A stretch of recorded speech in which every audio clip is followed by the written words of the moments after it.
Hello there, you're watching All 24 News, world news program live from the capital Algiers with me, Karim Zachary, in tonight's top stories. Zionist airstrikes continue despite the ceasefire in Gaza. Palestinian factions raise alarms over a U.S. Security Council plan, while South Africa warns of moves pushing Palestinians out of Gaza and the West Bank.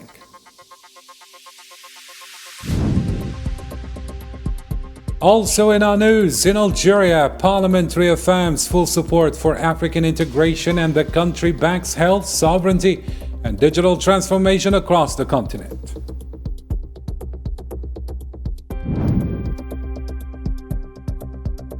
Coming up next, in Sudan, the army takes control of 2 areas in North Kordofan. Meanwhile, the UN flags a tragic humanitarian crisis in IDP camps, and the ICC seeks life sentence for a Janjaweed leader in Darfur.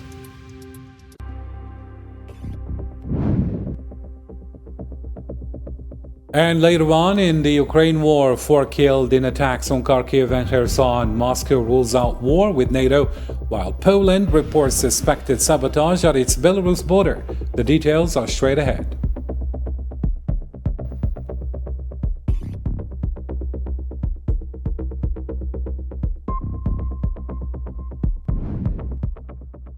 Welcome to the details. It's great to have you with us tonight. First up in our news, Zionist forces stepped up attacks across Gaza on Monday in violation to the ceasefire. Airstrikes and demolitions hit areas near Khan Yunis and Gaza City. At least 3 Palestinians, including a child, were killed and 2 others wounded. In Beit Lahia, a drone strike killed 2, while in Shujaiya, bombing claimed another child and left 2 more injured.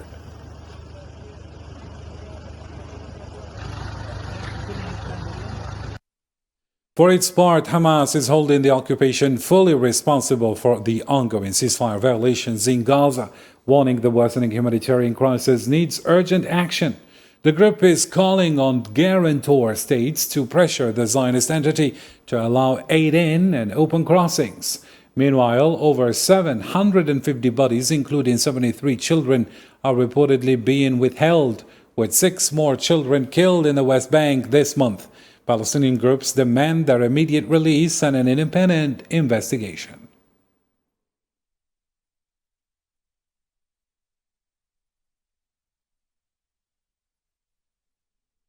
And in recent development, the UN Security Council has approved a U.S. resolution for a Gaza International Stabilization Force, with 13 votes in favor and China and Russia abstaining. Hamas rejected it, calling it foreign guardianship. The force, including troops from countries like Indonesia and Azerbaijan, will secure Gaza, oversee demilitarization, protect civilians, and escort aid as Israeli occupation gradually withdraws.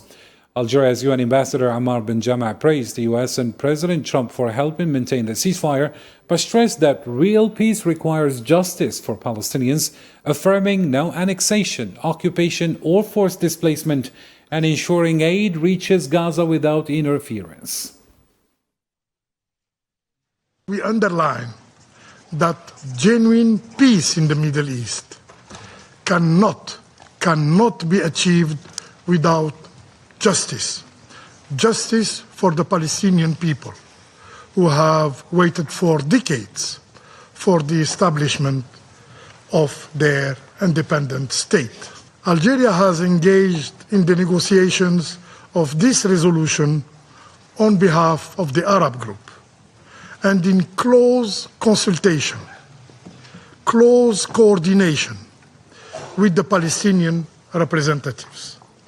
We submitted what we considered essential amendments to ensure balance and integrity in the text. Algeria has finally decided to vote in favor of this text, a text that we support its core objective, namely the maintenance of the ceasefire and the creation of conditions enabling the Palestinian people to exercise their inalienable rights to self-determination and statehood. And in another development, Palestinian factions are sounding the alarm over this proposed U.S. resolution at the UN. They say it favors the Zionist entity and hands control of Gaza's reconstruction to an international body, sidelining Palestinians from decisions about their own future. The Palestinian factions issued a political memorandum warning of the dangers of the proposed U.S. resolutions to the Security Council concerning the establishment of an international force in the Gaza Strip. They consider it an attempt to impose international guardianship on the Strip and to pass a vision biased in favor of the occupation. They stressed that any humanitarian effort must be managed through the competent Palestinian institutions under the supervision of the United Nations and international bodies with wide authority and based on respect for Palestinian sovereignty and the needs of the population. Palestinian factions also warned against any plan to disarm the resistance or allow foreign troops in Gaza, saying Palestinians must be able to defend themselves.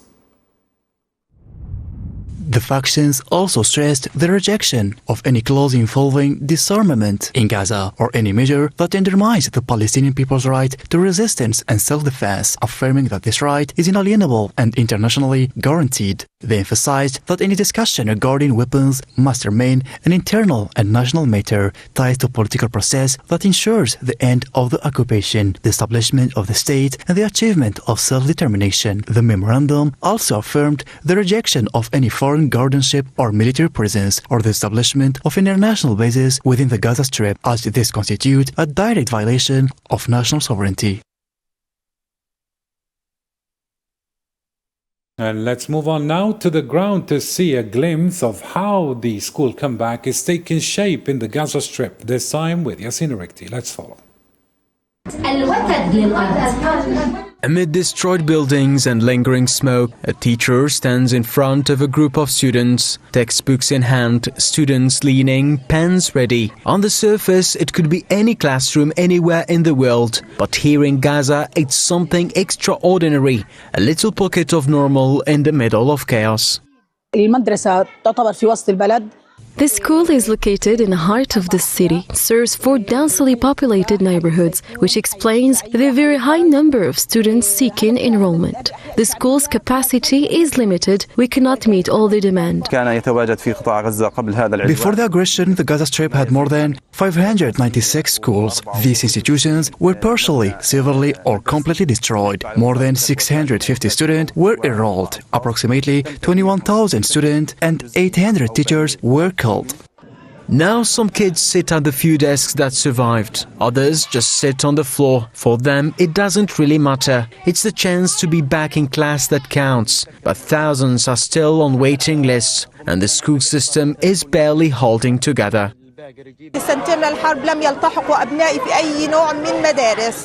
the 2 years of war, my children did not attend any school because I was afraid for them. I taught them at home.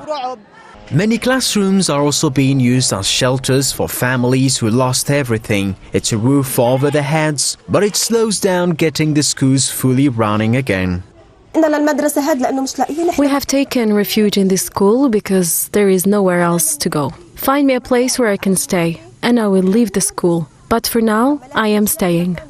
Like every other sector, Gaza's education system has been devastated. Hundreds of thousands of children now face the prospect of a 3rd year without school, deepening an already severe humanitarian crisis. And in the occupied West Bank, a young Palestinian was killed Sunday during an occupation raid, and a child in Al Farah camp was shot, with ambulances blocked and his body seized. Meanwhile, at dawn on Monday, more than 120 Zionist settlers stormed Al-Aqsa Mosque, carrying out rituals and tours under military protection, while Palestinians were barred from entering.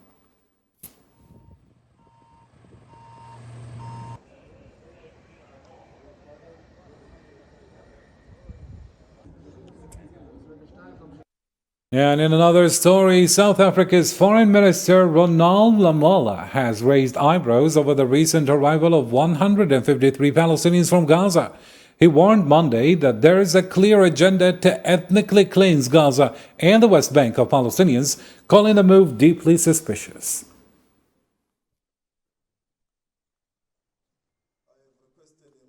We are suspicious as the South African government about the circumstances surrounding the arrival of the plane and the passengers that were in the plane. And this matter is a subject of investigation that must be thoroughly investigated, and the South African public will know at some stage. But it is indeed an issue of concern to us. It does look like it represents a broader agenda to remove Palestinians from Palestine into many different parts of the world, and it's a clearly orchestrated operation because they are not only being sent to South Africa, there are other countries where such flights have been sent. Elsewhere in the Middle East, in southern Lebanon to be precise, an occupation drone strike hit the town of Mansouri on Sunday, killing one person. Lebanese media say the victim was Mohammed Ali Shuweikh, a local school principal. Details on the attack remain scarce.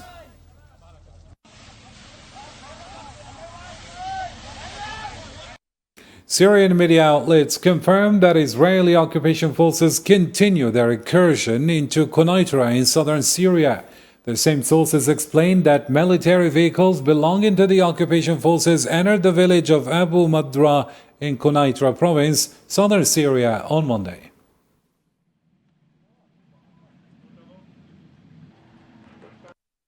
In a different story, Algeria is doubling down on African unity. Speaking on Monday, Parliament Speaker Ibrahim Boughali stressed the country's full commitment to the African integration project, saying economic integration is key to achieving true economic sovereignty across the continent.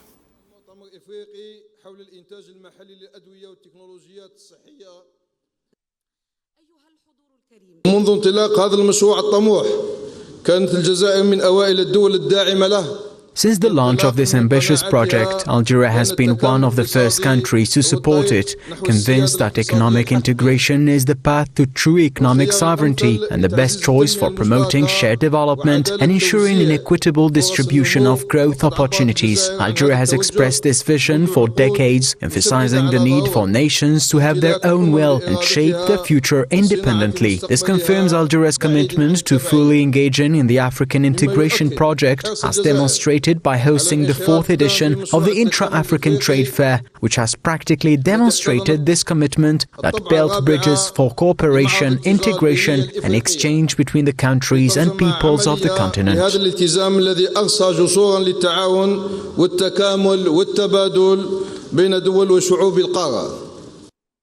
On a similar note, Algeria is ramping up cooperation with Africa on energy and mining. Algerian Minister of State and Minister of Hydrocarbons and Mines, Mohamed Arqab, told the African Development Bank on Monday that Algeria is ready to share its expertise in hydrocarbons, LPG distribution and technical know-how. For its part, the bank praised Algeria's regional role and pledged support for strategic projects aiming to boost economic integration and development across the continent.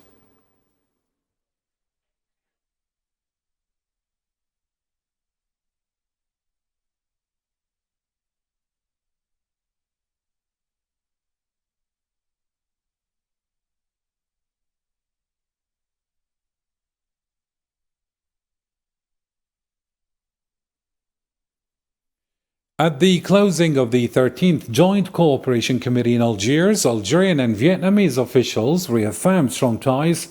Talks focused on urban development, economic change or exchange, joint projects and higher education. Both sides pledged to push forward their cooperation and deepen Algerian-Vietnamese relations. وإننا نثمن عاليا الروح الإيجابية. We highly value the positive spirit and level of joint work demonstrated by both delegations, reflecting the sincerity and genuine willingness to elevate our bilateral relations to the highest level. The discussions have enabled us to assess the efforts made in implementing the decisions of the previous session, especially in priority files such as housing, construction, energy, agriculture, higher education, scientific research, technology, trade, and investment. I would like to extend my heartfelt gratitude to Algeria for its warm hospitality. Our discussions were not only insightful but also highly productive, and we are confident they will pave the way for meaningful outcomes. Key area of focus included urban development, economic exchange, joint projects and sectoral cooperation, with particular emphasis on higher education. Both Vietnam and Algeria have reaffirmed their unwavering commitments to fully implementing the Memorandum of Understanding, further strengthening the enduring partnership between our two nations. Still with cooperation file, Algerian Foreign Minister Ahmed Attaf spoke on Monday with Turkmen counterpart Rashid Meredov. They reviewed bilateral ties, explored ways to boost cooperation across sectors, and exchanged views on key international issues of shared interest.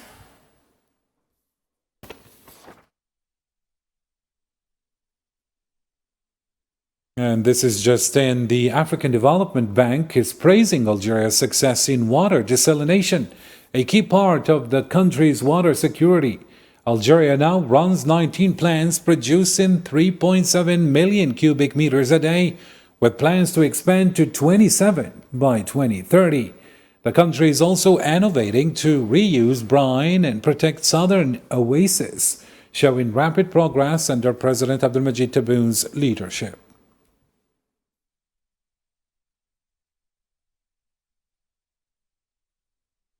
Still with economy-related news, Algeria, Sonatrach, and China, Sinopec, have signed a $500 million deal to build a new heavy naphtha processing unit at the Arzew refinery.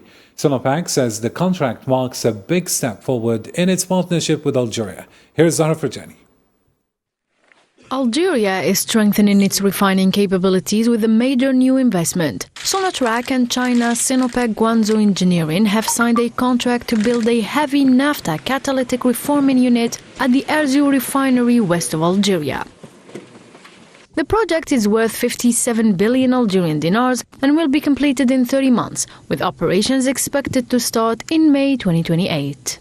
إن هذا العقد الخاص بمشروع إنجاز وحدة معالجة This contract for the construction of a heavy naphtha catalytic reforming unit at the Arzew refinery is a part of Sonatrach's development program to expand its refining capabilities. The project carries major strategic importance as it will significantly strengthen Algeria's refining capacity. Once commissioned in May 2028, it will increase gasoline production at Arzew from 515,000 tons annually to 1.2 million tons by upgrading heavy naphtha into gasoline. The new unit will operate under the EPCC model, engineering, procurement, construction and commissioning, and represents a major step in Algeria's energy modernization program.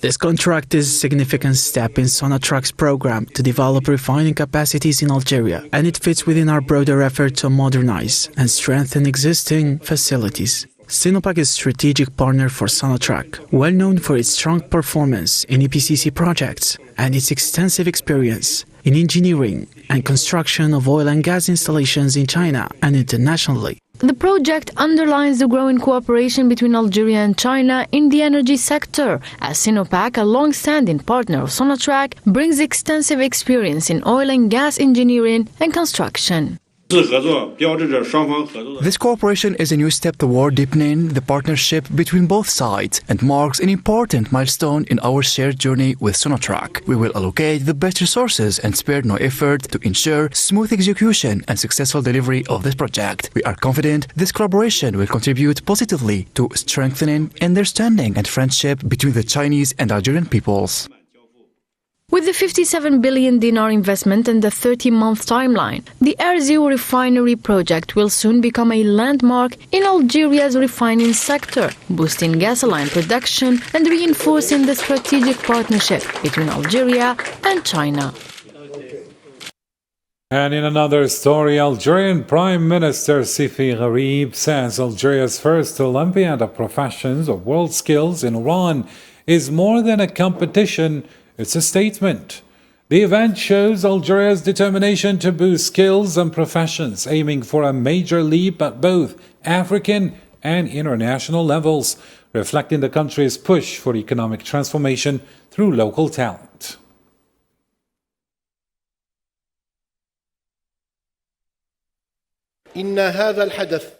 This edition comes as a culmination of Algeria's accession this year to the World Skills Africa organization. This event is not merely a national competition, but a message affirming Algeria's strong determination to join the ranks of leading nations in the field of skills and professions. It is also a clear declaration of our commitment to achieving a qualitative leap in this sector at both the African and international levels, embodying President Abdelmajid Tebboun's pledge to realize a comprehensive economic transformation powered by Algerian hands and national expertise. تحول اقتصادي شامل بسواعد جزائرية ومهارات وطنية.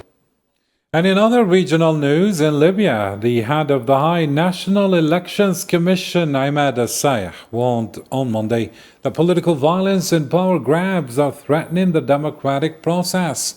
He said the lack of a constitution and exclusionary laws are fueling a hostile environment, but the Commission is committed to fair elections that let all voices participate.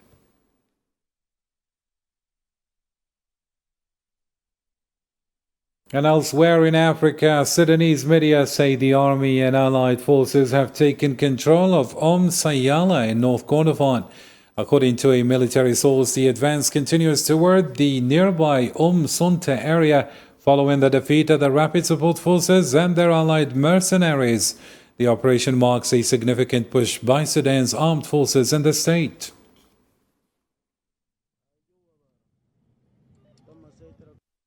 Meanwhile, the UN's Tom Fletcher says the humanitarian crisis in North Darfur is heartbreaking.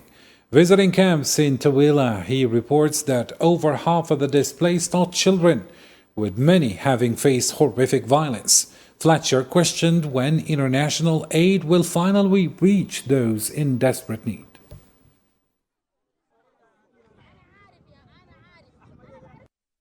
On a related note, prosecutors at the International Criminal Court are seeking a life sentence for Janjaweed leader Ali Kushaib over mass atrocities in Darfur, including murder and torture.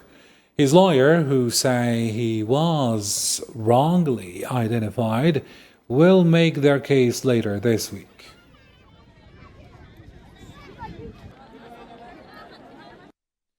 Algeria condemned the use of starvation as a weapon of war in Gaza and Sudan, highlighting its devastating impact. Speaking at the UN Security Council, Algeria's ambassador Ammar Ben Jama called for an end to blockades and the obstruction of humanitarian aid, stressing the need to protect civilians and vital infrastructure.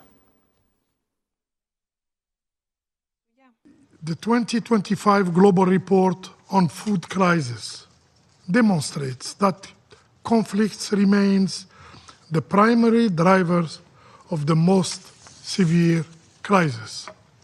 Nowhere is this starker than in Sudan, than in Gaza. In Gaza and Sudan, siege tactics, restrictions on food, clean water, fuel and electricity, and repeated strikes on essential infrastructures have amounted to the use of starvation as a weapon of war. The impact on civilians, especially children, has been profound, with long-term consequences that cannot be reversed. To another topical development in eastern Ukraine. 4 people were killed in Russian missile strikes on Kharkiv and Kherson, with dozens more wounded. Russia says it shut down hundreds of Ukrainian drones last week, including over 200 on November 14th, and reports capturing 3 towns in Kharkiv and Donetsk and Dnipro, claiming losses on Ukrainian forces. Meanwhile, Russia's presidential spokesman Dmitry Peskov said Monday that Moscow isn't seeking confrontation with NATO. He added that Russia is taking steps to protect its security and respond to what it calls pro-war rhetoric in Europe.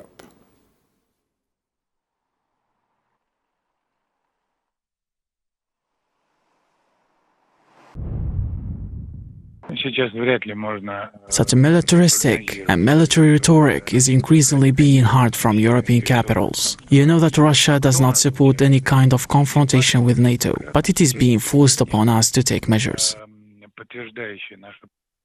On a possible US-Russia summit, Kremlin spokesman Dmitry Peskov said Monday it's hard to predict timing. Both sides want any meeting to deliver concrete, productive results. We can hardly predict now when these conditions for Putin-Trump summit will arise. Although, of course, we are all interested in these conditions occurring sooner rather than later. Polish Prime Minister Donald Tusk says sabotage struck the railway between Warsaw and Lublin near the Belarus border. He called it an unprecedented threat to state and public safety and has ordered a full investigation into the explosion.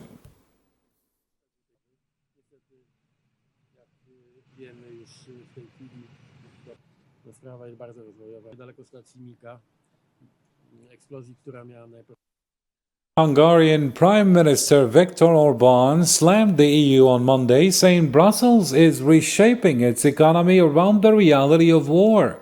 Orbán added that Hungary won't follow the bloc's plan to adjust for a potential conflict with Russia.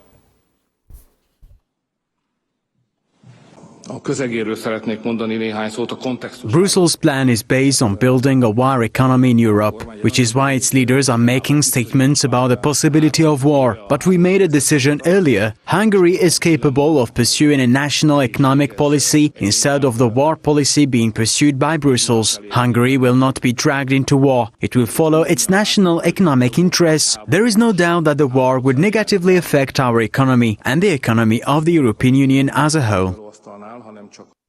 And finally, it's time to catch up on other news stories making headlines in the news in brief. Let's follow.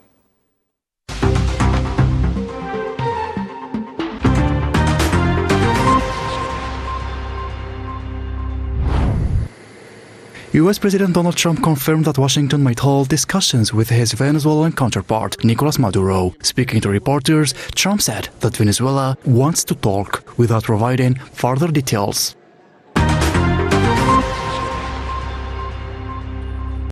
Washington hopes to reach a final agreement with China on strategically important minerals before Thanksgiving. U.S. Treasury Secretary Scott Bessent expressed confidence in Beijing's commitment to previous international agreements, emphasizing that these commitments are part of strengthening trade cooperation between both sides.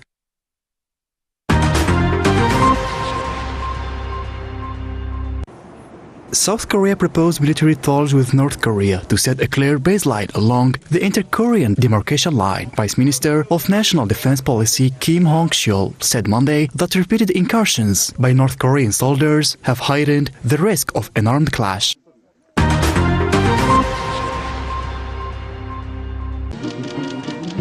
Bangladesh's former Prime Minister Sheikh Hasina has been sentenced to death for involvement in the use of deadly force against protesters. In July and August 2024, anti-government protests forced her to leave the country after 15 years in power.